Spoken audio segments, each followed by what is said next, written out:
오늘 함께 보실 우리 하나님 말씀 마태복음 20장 1절에서 16절까지의 말씀입니다. 신약 성경 제가 가진 성경 33페이지에 있습니다. 마태복음 20장 1절에서 16절까지의 말씀을 저와 여러분이 한 절씩 교독하시고요. 마지막 16절은 우리 합독하도록 하겠습니다. 신약 33면 마태복음 20장 1절에서 16절까지입니다. 제가 먼저 1절 읽겠습니다. 천국은 마치 품꾼을 얻어 포도원에 들여보내려고 이른 아침에 나간 집 주인과 같으니 그가 하루 한 데나리온씩 품꾼들과 약속하여 포도원에 들여보내고 또 제3시에 나가보니 장터에 놀고 서 있는 사람들이 또 있는지라. 그들에게 이르되 너희도 포도원에 들어가라. 내가 너희에게 상당하게 주리라 하니 그들이 가고 제6시와 제9시에 또 나가 그와 같이 하고 제12시에도 나가보니 서 있는 사람들이 또 있는지라. 이르되 너희는 어찌하여 종일토록 놀고 여기 서 있느냐. 이르되 우리를 품꾼으로 쓴 이가 없음이니이다. 이르되 너희도 포도원에 들어가라 하니라. 저물매 포도원 주인이 청지기에게 이르되 품꾼들을 불러 나중 온 자로부터 시작하여 먼저 온 자까지 삭슬 주라 하니 제11시에 온 자들이 와서 한 데나리온씩을 받거늘 먼저 온 자들이 와서 더 받을 줄 알았더니 그들도 한 데나리온씩 받은지라. 받은 후 집 주인을 원망하여 이르되 나중 온 이 사람들은 1시간밖에 일하지 아니하였거늘 그들을 종일 수고하며 더위를 견딘 우리와 같게 하였나이다. 주인이 그 중에 한 사람에게 대답하여 이르되 친구여 내가 내게 잘못한 것이 없노라. 내가 나와 한 데나리온의 약속을 하지 아니하였느냐. 내 것이나 가지고 가라. 나중 온 사람에게 너와 같이 주는 것이 내 뜻이니라. 내 것을 가지고 내 뜻대로 할 것이 아니냐. 내가 선함으로 내가 악하게 보느냐. 함께 읽겠습니다. 이와 같이 나중 된 자로서 먼저 되고 먼저 된 자로서 나중 되리라. 아멘. 예, 현장과 온라인으로 우리 금요기도에 참석하시는 우리 반석의 모든 성도님들을 우리 주 예수 그리스도의 이름으로 사랑하고 축복합니다. 저는 오늘 함께 읽은 이 마태복음 20장 1절에서 16절 말씀을 가지고 은혜가 다스리는 나라라는 제목으로 잠시 말씀 은혜를 나누도록 하겠습니다. 예, 우리 성도님들께서는 은혜라는 단어를 어떻게 정의하고 계십니까? 자, 은혜에 대한 다양한 정의가 있겠지만 저는 오늘 우리 아이들의 시선으로 은혜에 대해 풀어쓴 내용을 잠시 소개해 드리고자 합니다. 그 어린이를 위한 신앙 낱말 사전이라는 책이 있습니다. 이 책에서는 은혜에 대해 다음과 같이 정의합니다. 한번 들어보세요. 은혜는 받아주는 거예요. 은혜는 모든 것을 받아주는 바다와 같아요. 하나님은 나 같은 어린아이도 받아주시고 많이 잘못한 사람도 받아주세요. 은혜는 덮어주는 거예요. 동생이 실수했을 때 놀리지 않고 친구의 약점을 흉보지 않는 거예요. 예수님은 내 잘못과 부끄러움을 덮어주셨어요. 은혜는 함께하는 거예요. 슬픈 일을 당한 사람과 같이 슬퍼하면서 곁에 있어주고 다친 사람을 부축해서 같이 걸어주는 거예요. 예수님은 나와 함께 나란히 걷고 계세요 라고 정의하고 있습니다. 어떻습니까? 우리 아이들의 시선에서 이 은혜라는 단어를 조망해 보니까 뭔가 더 구체적이고 좀 명확하게 머릿속에 그려지지 않으신가요? 네, 하나님께서는요 허물과 죄로 죽었던 저와 여러분을 그의 아들 예수 그리스도를 통해서 받아주셨습니다. 그리고 십자가의 은혜로 우리의 모든 허물과 죄를 덮어주셨죠. 그리고 하나님의 자녀로 삼아 주셨습니다. 그리고 연약한 우리를 도우신 성령님께서는 지금도 우리의 곁에 서서 말할 수 없는 탄식으로 저와 여러분을 위해 성부 하나님께 간구하고 계시며 함께하고 계시다라는 것을 성경은 우리에게 분명하게 증거하고 있습니다. 이것을 두고 바로 은혜다라고 말할 수 있습니다. 자, 이처럼 은혜는요 우리 구원받은 신자의 모든 삶에 끼치는 하나님의 따스한 손길이며 온 우주 만물을 다스리시는 왕이신 하나님께서 그분의 나라인 하나님의 나라를 다스리시는 통치의 방식입니다. 오늘 함께 읽은 본문은 바로 이 하나님 나라의 통치 방식인 은혜에 대해서 우리에게 예수님께서 선명하게 보여주고 계시는데요. 우리 1절 말씀 한번 화면 보시면서 다시 한번 더 읽어보겠습니다. 시작. 천국은 마치 품꾼을 얻어 포도원에 들여보내려고 이른 아침에 나간 집 주인과 같으니. 아멘. 지금 예수님께서는 제자들에게 한 가지 비유를 들어서 천국, 하나님의 나라가 어떤 곳인지에 대해서 소개해주고 계십니다. 자, 말씀을 보니까 천국이 무엇과 같다라고 말씀하고 계시나요? 노란색 글씨 보시면 집 주인과 같다라고 말씀하고 계십니다. 근데 그 집주인을 수식하는 앞에 부분을 보니까 마치 품꾼을 얻어 포도원에 들여보내려고 이른 아침에 나간 집주인과 같은 곳이 천국이다, 하나님의 나라다라고 예수님께서 먼저 알려주고 계십니다. 자, 그러니까 우리가 오늘 말씀에서 이 하나님의 나라, 천국에 대해서 바르게 알기 위해서는 이 본문에서 말하고 있는 집주인이 어떤 행동을 하고 있는지 우리가 따라가면 천국이 이런 곳이구나 라는 것을 알 수 있다라는 거죠. 자, 여기서 나오는 이 포도원, 이 포도라는 작물은요, 밀과 함께 이 이스라엘을 대표하는 작물 중에 하나입니다. 그러니까 이스라엘 사람들과 매우 밀접하게 일상과 연관된 그 작물이 바로 이 포도라는 거죠. 우리나라 사람들이 쌀, 그리고 뭐 떡, 막걸리가 그렇던 것처럼 이 사람들한테는 포도가 매우 일상적인 음식이었다라는 거죠. 왜냐하면 이 물이 부족했던 광야 이스라엘에서는 이 포도주가 우리가 생각했던 어떤 그 술의 개념이 아니라 음료수라고 생각할 정도로 굉장히 친숙한 과일이기 때문입니다. 자, 예수님께서는요, 지금 이 말씀을 듣고 있는 제자들과 청중들에게 그들이 가장 익숙한 언어인 그들의 일상의 언어를 사용하시면서 천국이 마치 이와 같다라고 소개해주고 계시는 거예요. 자, 그런데 1절에 다시 보니까 포도원 주인이 누구를 얻기 위해서 지금 이른 아침에 나가고 있다라고 하고 있나요? 성경 한번 보시면은 품꾼들을 얻기 위해 나갔다라고 말하고 있습니다. 자, 여기서 우리는 이 예수님 시대 당시에 이 품꾼들에 대한 이해가 좀 필요합니다. 자, 이 품꾼들은요, 사실 신분상으로는 자유인이었다라고 합니다. 그런데 이들의 실제의 삶은 노예보다도 못한 삶을 살았다라고 합니다.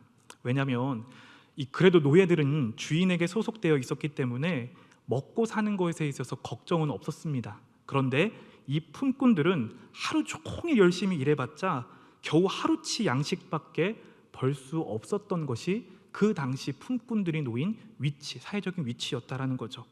그러니까 이들은 내일을 위해서 아무것도 대비할 수 없었던 사람들입니다.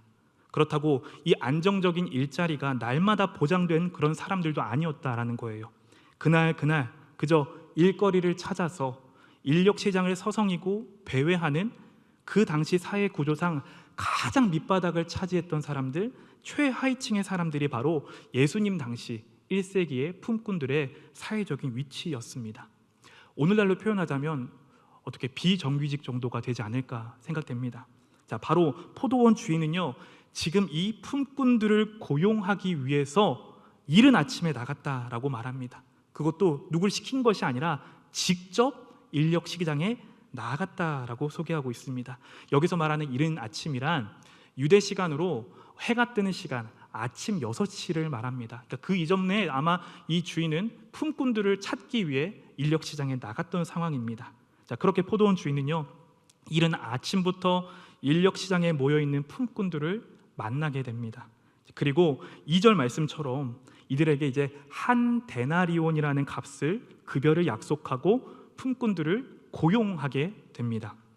여기서도 이 한 데나리온의 값어치가 어느 정도냐, 많은 그 주석을 찾아보니까 다양한 의견들이 있더라고요. 뭐 어떤 주석에서는 노동자 가족의 2일에 해당하는 생활비다, 또 어떤 것에서는 로마 군인에게 고용된 하인이 받는 금액이다, 다양한 설명이 있는데, 그러니까 종합적으로 정리를 해보니까 적지 않은 금액이 바로 한 데나리온이에요. 그러니까 비정규직이 받는 금액이 아니라 정규적으로 고용된 정규직 임금이 바로 한 데나리온의 값어치다라고 생각하시면 됩니다. 자, 이처럼 주인은 그날 하루 벌어먹고 사는 이 품꾼들에게 정규직의 버금가는 풍성한 임금을 주겠다라고 약속하고 지금 이른 아침에 나온 그 품꾼들을 고용하는 상황인 것입니다. 자, 그런데 이어지는 3절부터 5절을 또 보니까요, 이 고용하고 있는 포도원 주인의 또 다소 좀 이해하기 어려운 모습이 등장하고 있는데, 제가 3절부터 5절 말씀 한번 읽어볼게요. 눈으로 한번 따라와 주세요. 또 제3시에 나가보니 장터에 놀고 서 있는 사람들이 또 있는지라.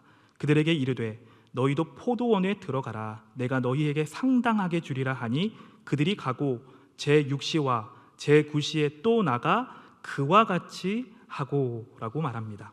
자, 앞서 이른 아침에 이 품꾼을 고용하러 나간 포도원 주인은 정확하게 3시간 후인 제3시, 그러니까 오늘 우리 시간으로 말하자면 오전 9시에 또 장터로 나가게 됩니다. 그리고 장터에서 놀고 있는 이 품꾼들을 발견하게 됩니다. 여러분 한번 상상해 볼까요? 왜 이들이 놀고 있었을까요? 이른 아침에 고용이 안 되었거나 아니면 뭐 그날 집에 무슨 일이 있었던 거 아닐까요? 그래서 일이 있어서 좀 늦어서 인력청에 나가보니 이미 차는 떠나고 남아있게 된 상황이 아닐까요? 자, 그런데 주인은요, 이들에게도 포도원에서 일할 수 있는 기회를 지금 부여하고 있습니다. 자, 그런데 말씀 우리 4절 부분을 보니까 이번에는 이 급여에 대해서는 한 데나리온이라고 약속하지 않고 있어요. 뭐라고 약속하고 있냐면은 상당하게 주겠다라고 두루뭉술하게 뭔가 좀 약속을 하고 있는 상황입니다. 자, 여기서 끝나면 뭔가 이해가 되겠는데, 자, 5절을 보니까 이 주인의 기이한 행동이 여기서 끝나지 않습니다. 제6시에도 나가고요, 제9시에도 나갑니다. 그러니까 오늘 우리 시간으로 말하자면 오후 12시에도 나가고 오후 3시에도 나가고, 그래서 나가서 장터에서 놀고 있는 품꾼들을 고용했다라고 성경을 말하고 있습니다. 성도님도 한번 생각해 보세요. 사실 이 주인 정도 위치 되면 자기가 직접 일꾼 구하러 가겠습니까? 사람 시켜서 가면 편합니다. 자, 그럼 이 주인이요, 사람 하나 고용하지 못할 만한 그런 부유하지 못한 주인이었을까요? 아닙니다. 8절을 보니까 이따 보겠지만 청지기가 등장하는데, 그러니까 포도원 주인이 부릴 수 있는 일꾼 청지기가 있었어요. 부유한 자였습니다. 아니면 이 주인이 신참 풋내기 주인이라서 농장에 필요한 일꾼들이 몇 명이나 되는지 파악 못하는 그런 무능한 주인이었을까요? 이것은 성경이 침묵하기 때문에 우리도 침묵해야 되는 것이 안전한 성경 해석의 방법입니다. 자, 어떤 이유에서든 지금 이 주인은요, 당시 사람들이 이해할 수 없는 일반적으로 생각하는 주인이 아니라는 점을 이 예수님의 이야기를 듣고 있는 당시의 청중들은 눈치챘을 것입니다. 그리고 매우 주의 깊게, 매우 흥미롭게 이 예수님의 이야기에 지금 귀를 기울이고 경청했을 것입니다. 자, 그런데요, 이 포도원의 주인의 기이한 행동은 여기서 끝나지가 않습니다. 주인은요, 한 번 더 장터로 나갑니다. 그리고 6절과 7절과 같은 행동을 보이는데, 우리 이 말씀 한번 같이 읽어봤으면 좋겠습니다. 6절 7절 말씀 함께 읽겠습니다. 시작. 제11시에도 나가보니 서 있는 사람들이 또 있는지라. 이르되 너희는 어찌하여 종일토록 놀고 여기 서 있느냐. 이르되 우리를 품꾼으로 쓰는 이가 없음이니이다. 이르되 너희도 포도원에 들어가라 하니라. 아멘. 여러분, 우리는요, 이 지점에서 이 포도원 주인이 왜 반복해서 장터에 나갔는지에 대해서 확인할 수 있습니다. 자, 무엇이냐? 마지막으로 주인이 지금 몇 시에 장터에 나갔다라고 합니까? 제11시에 나갔다라고 합니다. 오늘 우리 시간으로 환산해보면 오후 5시입니다. 아까 제가 말씀드렸을 때 유대인의 시작은 일출, 그러니까 해가 뜨는 아침 6시부터 일몰, 해가 지는 6시까지 12시간 일하는 시간인데, 오후 5시부터 지금 몇 시간을 그럼 이 사람들이 일할 수 있는 시간인가요? 1시간밖에 남지 않았던 것이죠. 자, 1시간 후면 이제 모든 일과가 다 끝인데 아직도 일자리를 구하지 못한 사람들이 장터 안에 수두룩한 것을 이 주인이 지금 발견하게 됩니다. 자, 그들 중 한 사람을 주인은 붙잡고 이렇게 물어봅니다. 6절의 후반부에 너희는 어찌하여 종일토록 놀고 여기 서 있느냐라고 물어보고 있어요.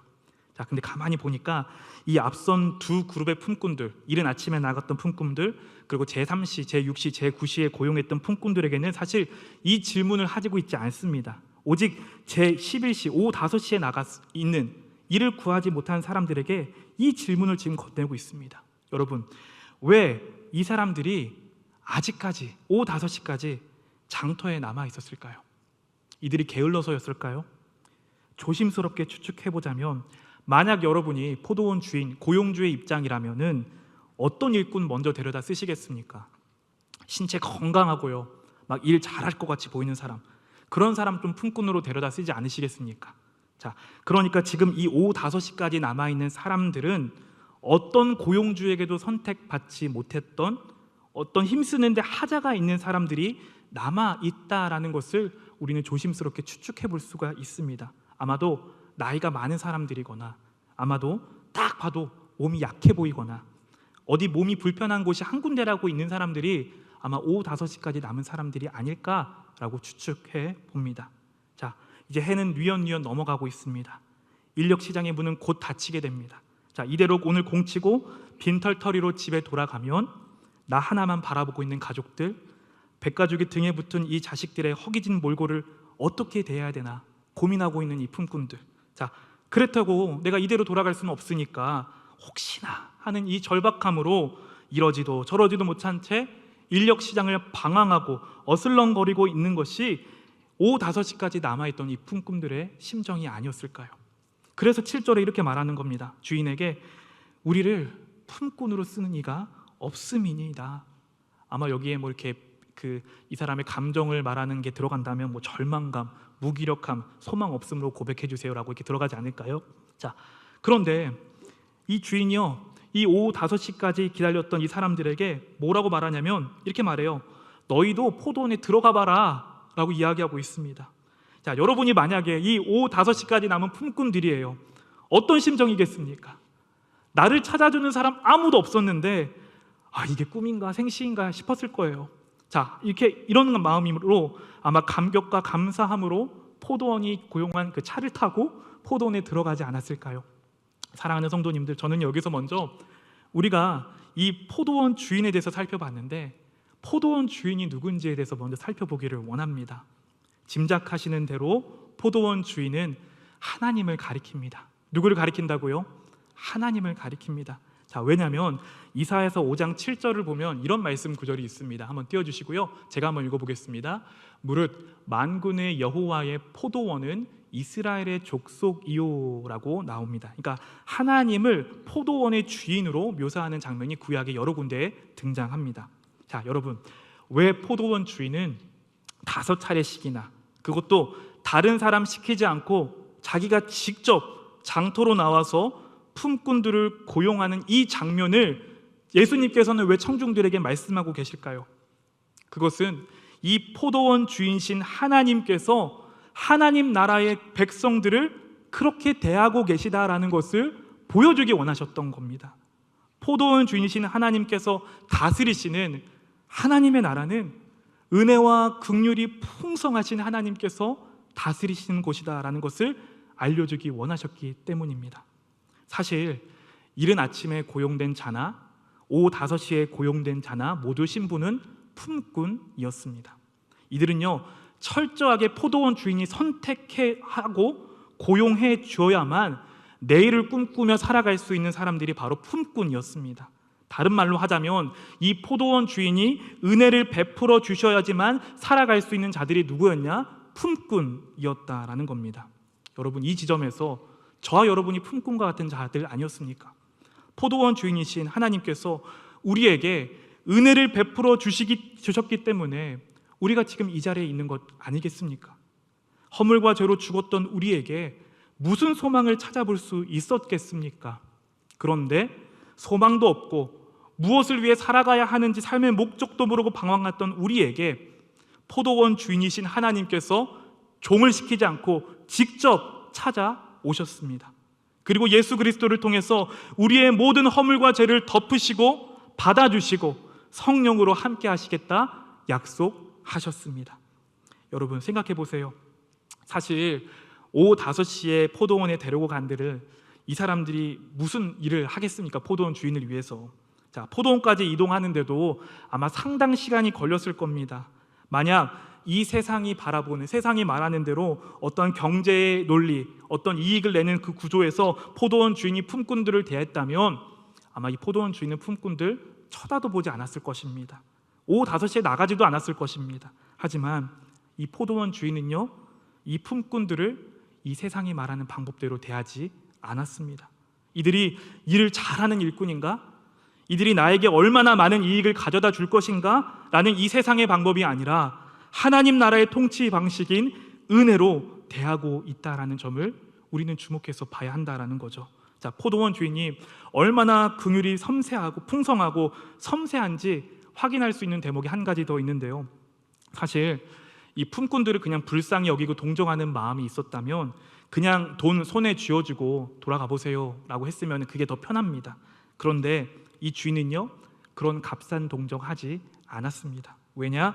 그런 식의 값싼 동정은 오히려 이들에게 수치감만 줄 수 있기 때문에 그렇습니다. 모멸감만 줄 수 있기 때문에 그렇죠. 그래서 주인은 이들이 원했던 일자리를 제공해 줍니다.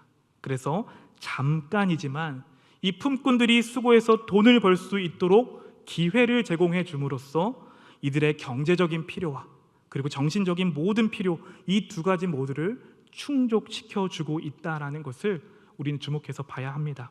자, 이처럼 포도원 주인이신 하나님께서는 이익을 많이 내야 하는 이 세상의 경영의 방식이 아니라 하나님 나라의 통치 방식인 은혜와 긍휼로서 저와 여러분을 대하고 계시다라는 사실을 믿으시기 바랍니다. 자, 오늘 그것이 이 비유를 시작하면서 예수님께서 1절에서 천국은 집주인과 같다, 하나님의 나라는 이와 같다라고 말씀하신 하나님 나라의 모습이라는 겁니다. 자, 우리 이어서 그럼 8절부터 10절까지 말씀도 한번 계속해서 볼 텐데요. 저와 여러분 한 절씩 교독하면서 읽겠습니다. 8절입니다. 저물매 포도원 주인이 청지기에게 이르되 품꾼들을 불러 나중 온 자로부터 시작하여 먼저 온 자까지 삭슬 주라 하니 제 12시에 온 자들이 와서 한 데나리온씩 받거늘. 같이 읽겠습니다. 먼저 온 자들이 와서 더 받을 줄 알았더니 그들도 한 데나리온씩 받은지라. 아멘. 자, 이제 장면이 전환됩니다.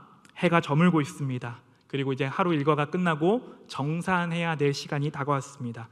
이 포도원 주인은 품꾼을 고용할 때에는 자신이 직접 나가서 고용했지만 이 정산을 할 때는 아까 말씀드렸던 8절에 청지기를 시켜서 품꾼들에게 이 하루 일당을 나눠줄 것을 지금 명령하고 있습니다. 자, 그런데 가만히 보니까 여기서도 조금 이상한 모습이 지금 계속 등장하고 있어요. 어떤 이상한 점이냐면 지금 말씀 나온 대로 8절에 나중 온 자로부터 시작하여 먼저 온 자까지 삭슬 주라라고 말하고 있습니다.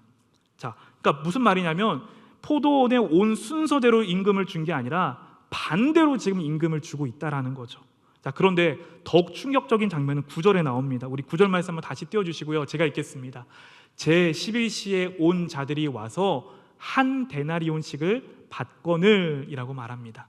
제 11시, 오후 5시에 온 사람이 지금 몇 데나리온 받았다고 말합니까? 한 데나리온 받았다라고 말합니다. 제가 앞서 말했던 대로 한 데나리온은 풍성한 임금이다라고 말씀드렸습니다. 자, 이 모습을 뒤에서 지켜보던 다른 품꾼들은 아마 충격을 받았을 것입니다. 그리고 내심 기대도 했을 거예요. 아니, 저 사람이 1시간밖에 일하지 않았는데 한 데나리온 받았어? 저 주인 알다가도 모르는 사람이겠다. 야, 그런데 야, 가만히 있어보자. 나는 12시간 일했으니까 1시간에 한 데나리온이면 몇 데나리온 받겠습니까? 12데나리온 기대하지 않았겠습니까? 자, 이른 아침에 품꾼들은 이제 아마도 다 저마다 이 부푼 기대를 가지고 자기 순서를 기다렸습니다. 그리고 마침내 자기 차례가 되었습니다. 청지기의 돈 봉투를 다 받습니다. 기대감을 가지고 봉투를 활짝 열었는데 몇 데나리온 받았냐? 10절 보니까 먼저 온 자들이 와서 더 받을 줄 알았더니 그들도 한 데나리온씩을 받은지라 라고 말하고 있습니다. 아니, 이게 웬일입니까? 봉투 안에 한 데나리온밖에 있지 않았다라는 거죠. 사실 이런 모습은요, 예수님 당대 규칙을 봤을 때도 이런 임금과 지불 방법은 상식적이지 않은 방법이었습니다.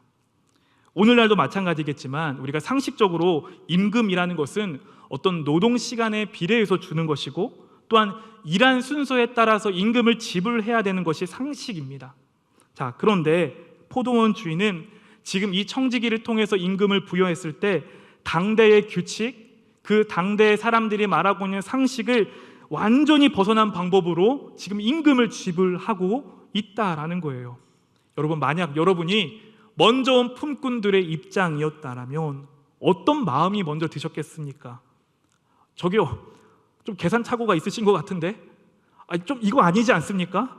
따지거나 아니면 오늘날 같은 뭐 노동청에 신고한다거나 이런 일 생기지 않았겠습니까? 자, 이 품꾼들도 이와 같은 마음이었던 것 같아요. 11절과 12절 말씀을 같이 볼까요? 같이 읽어보겠습니다. 시작. 받은 후 집 주인을 원망하여 이르되 나중은 이 사람들은 1시간밖에 일하지 아니하였거늘 그들을 종일 수고하며 더위를 견딘 우리와 같게 하였나이다. 아멘. 어떻습니까, 여러분? 이 먼저 온 품꾼들의 반응을 보니까 어떻습니까? 우리의 반응이나 이 먼저 온 자들의 반응이나 비슷하지 않습니까? 자, 이들은 일당을 받은 후에 집 주인을 원망했습니다. 그 원망의 내용이 무엇이냐면 쉽게 말해서 이거는 아니다, 부당하다, 불공정하다라는 겁니다. 왜? 하루 종일 그 뜨거운 뙤약볕에서 12시간이나 일한 자기들의 수고와 저기 저 1시간밖에 일하지 않는 자들의 수고를 같은 값을 치냐라는 것이 이들이 분노하는 분노의 이유였다라는 겁니다. 여러분, 곰곰이 생각해 보세요. 이들이 말하는 거 틀리지 않습니다. 맞는 말입니다. 굉장히 상식적인 말입니다. 자, 그래서 이 모든 책임은 사실 포도원 주인에게 있습니다. 왜냐? 만약 포도원 주인이요 일당을 지불했을 때 반대로 지불하지 않고 먼저 온 대로 순서대로 지불했다면 아무런 문제가 없었을 것이에요. 하루 종일 일한 사람들에게 1달란트 줬으면 그는 그 풍성한 임금을 받고 감사한 마음으로 곧장 집으로 갔을 것입니다.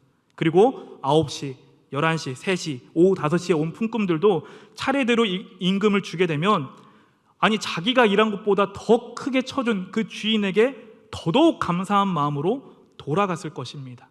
그래서 결과적으로 봤을 때 이 포도원 주인은 모두에게 좋은 주인, 모두에게 선한 주인으로 다 기억에 남았을 것입니다. 자, 이렇게 모두가 행복할 수 있는 해피엔딩으로 마무리될 수 있는 이 상황을 이 이상한 포도원 주인 때문에 모두가 다 지금 불행한 상황이 되어 버린 것입니다. 자, 그렇다면요, 왜 이 포도원 주인은 일당을 지불하는 순서를 뒤바꿨던 것일까요? 포도원 주인은 이것을 통해서 지금 이 품꾼들에게 무엇을 말하고자 했던 것일까요? 주인은 이어지는 13절에서 15절까지 이렇게 말합니다. 제가 한번 읽어볼게요. 주인이 그 중에 한 사람에게 대답하여 이르되 친구여, 내가 내게 잘못한 것이 없노라. 내가 나와 한 데나리온의 약속을 하지 아니하였느냐? 내 것이나 가지고 가라. 나중은 이 사람에게 너와 같이 주는 것이 내 뜻이니라. 내 것을 가지고 내 뜻대로 할 것이 아니냐? 내가 선함으로 내가 악하게 보느냐라고 주인이 말합니다. 사랑하는 성도님들, 이 부분을 읽으셨을 때 이 주인의 말씀이 여러분에게는 어떻게 다가오십니까? 쉽게 납득이 되십니까? 제가 앞서 이 포도원 주인을 하나님이라고 말씀을 드렸었는데, 그러니까 이 하나님으로 대입해서 보면은 그래, 포도원 주인이 그렇게 말할 수 있지 싶은데 어떻게 저렇게 말할 수 있지? 라는 그 찜찜함이 마음속에 있지 않으십니까? 여러분, 이 포도원 주인의 이 말을 우리는 어떻게 이해해야 할까요? 자, 그것은 우리가 앞서 포도원 주인을 두고 제가 말씀드렸을 때 포도원 주인은 은혜와 긍휼이 풍성한 주인이다라고 말씀드렸습니다. 청지기를 둘 만큼 부유함에도 불구하고 5차례나, 그것도 자신이 직접 장터로 나가서 할 일 없이 놀고 있는 일꾼들에게 일자리를 제공한 것이 바로 이 포도원 주인이다라는 것을 살펴봤습니다.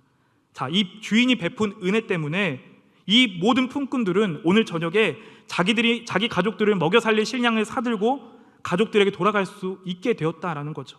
정리하자면 이 주인은요, 그 당시 사람들이 봤을 때는 일반적이지 않은 기존의 상식을 뛰어넘는 방법으로 품꾼을 대하고 있는 선한 주인이다라는 것을 확인할 수 있어요.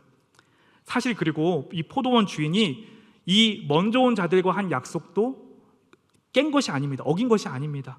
자, 이른 아침에 나온 품꾼들에게 이 포도원 주인이 몇 데나리온 주겠다라고 2절에서 말하고 있나요? 한 데나리온 주겠다라고 약속했습니다.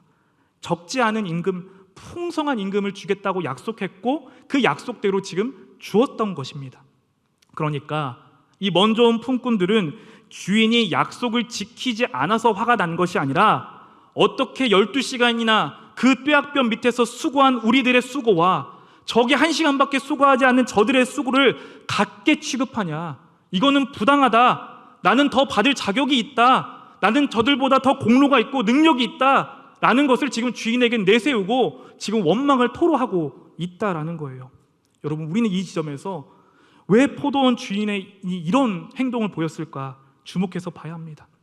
사실 포도원 주인은요, 이 임금을 지불하는 모습을 모든 사람들 앞에서, 품꾼들 모든 사람들이 보는 앞에서 그것도 의도적으로 반대로 지불하는 장면을 보여줬습니다. 이 장면을 통해서 행동 언어로 포도원에서 일한 모든 품꾼들에게 하고 싶었던 메시지가 있었던 것입니다. 그것이 무엇이냐? 내가 경영하는 이 포도원, 내가 주인인 이 포도원에서는 이 세상이 말하는 경제적인 그런 논리, 공로를 많이 쌓고 능력이 많고 신체가 건강하고 그런 것에 따라 나는 임금을 주는 것이 아니라 나는 이 세상에 말하는 그 상식을 뛰어넘어서 각자가 필요한 대로 은혜의 원리대로 임금을 지불한다라는 것을 보여주기 원했다라는 것이죠. 그래서 이 포도원 주인은 자신이 이 품꾼들을 긍휼과 은혜로 대한 것처럼 먼저 온 이 품꾼들도 나중 온 품꾼들을 바라봤을 때 서로를 긍휼히 여기는 마음을 가지기를 원했던 것입니다. 그렇기 때문에 14절처럼 주인이 이 품꾼들, 먼저 온 품꾼들을 향해 책망할 때 이렇게 말합니다. 주인의 선함을 두고 내가 악하게 볼 수 없다라고 책망하고 있습니다. 이것이 무슨 말이냐? 그건 내 의도가 아니다. 내 의도는 그런 의도가 아니야. 나는 이 모습을 통해서 너에게 알려주고자 한 메시지가 한 가지 있어. 너희도 이들을 긍휼하게 여겨야 돼. 너희도 나와 같은 심정으로 이들을 은혜의 마음으로 바라봐야 돼 라는 것을 이 행동으로 알려주기 원하셨다라는 거죠. 여러분, 바로 이 부분을요, 예수님께서 지금 비유로 말씀하고 계세요. 그분이 이 땅에 가지고 오시고 그분이 보여주셨던 이 하나님의 나라가 마치 이와 같다라는 겁니다. 하나님의 나라는 이 세상이 말하는 그 가치와 방법, 공로를 많이 쌓고 노력을 많이 하고 능력이 뛰어난 그런 나라가 아니라 이런 모든 것을 초월한 나라라는 것을 이 말씀을 듣고 있는 지금 제자들과 청중들에게 알려주기 원하셨다라는 겁니다. 사랑하는 성도님들, 우리가 살아가는 세상을 한번 보시길 바랍니다. 이 세상은 철저하게 능력을 최고로 쳐줍니다. 공로 중심의 사회입니다. 가진 자들을 쳐두는 세대가 바로 우리가 살아가는 세상입니다. 그것이 세상이 경영되는 방식이고 그것이 그들의 상식입니다.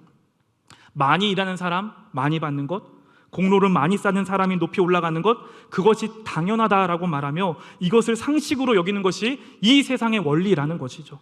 자, 우리가 어쩌면 이 14절에 예수님께서 지금 말씀하신 나중 온 이 사람에게 너와 같이 주는 것이 내 뜻이니라 라는 이 포도원 주인의 말이 불편하게 여겨진다라면 어쩌면 우리 역시도 이 세상에 말하는 질서, 이 세상에 말하는 구조 안에 순응하며 살아가고 있으며 아직 하나님의 나라가 어떤 곳인지 선명하게 이해하고 있지 못하다라는 것을 보여주는 반증이 아닐까요?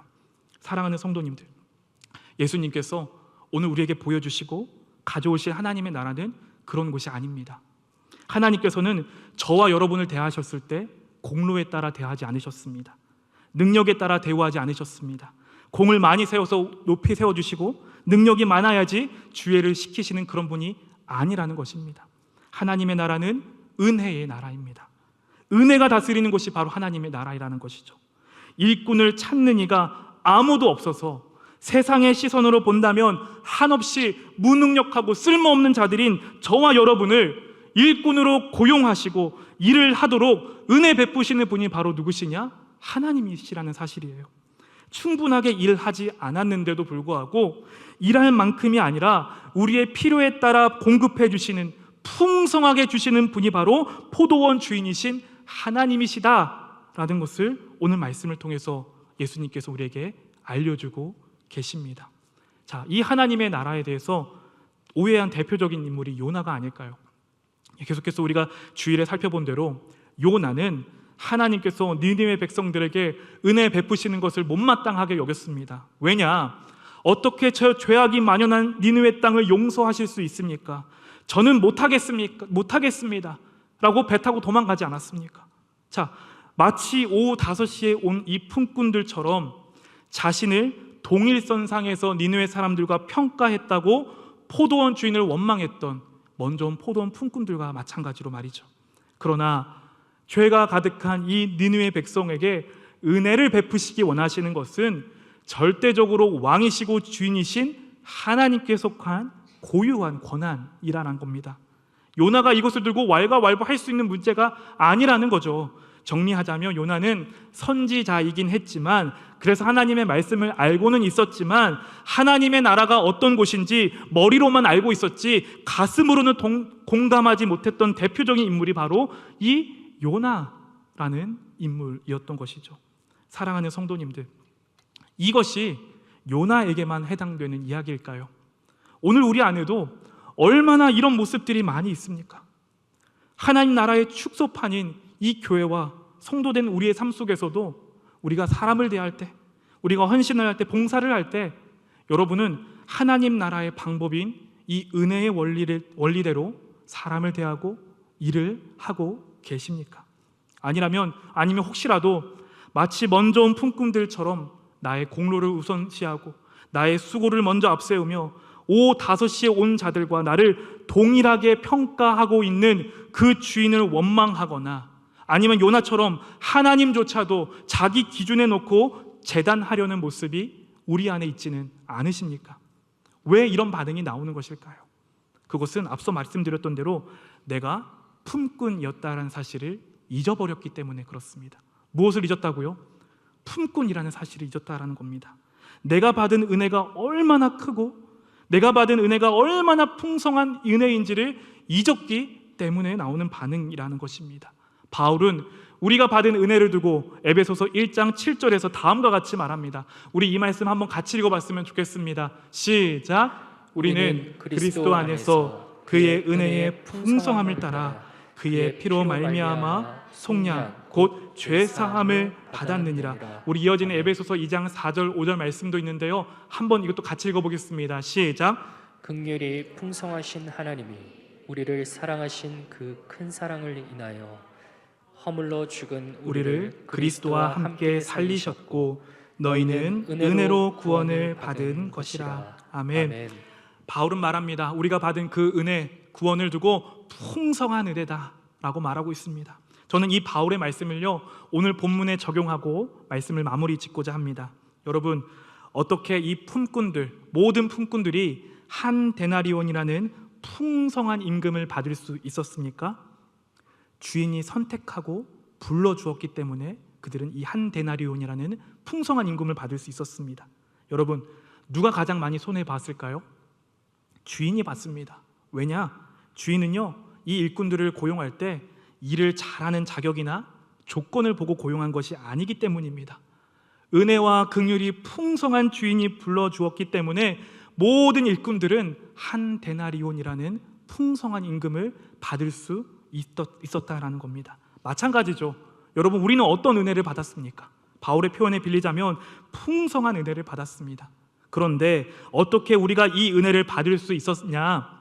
하나님 아버지께서 태초부터 우리를 구원하시기로 계획하시고 불러주셨기 때문에 우리가 구원받을 수 있게 되었다라는 거죠. 그렇다면 누가 가장 많이 손해를 보셨을까요?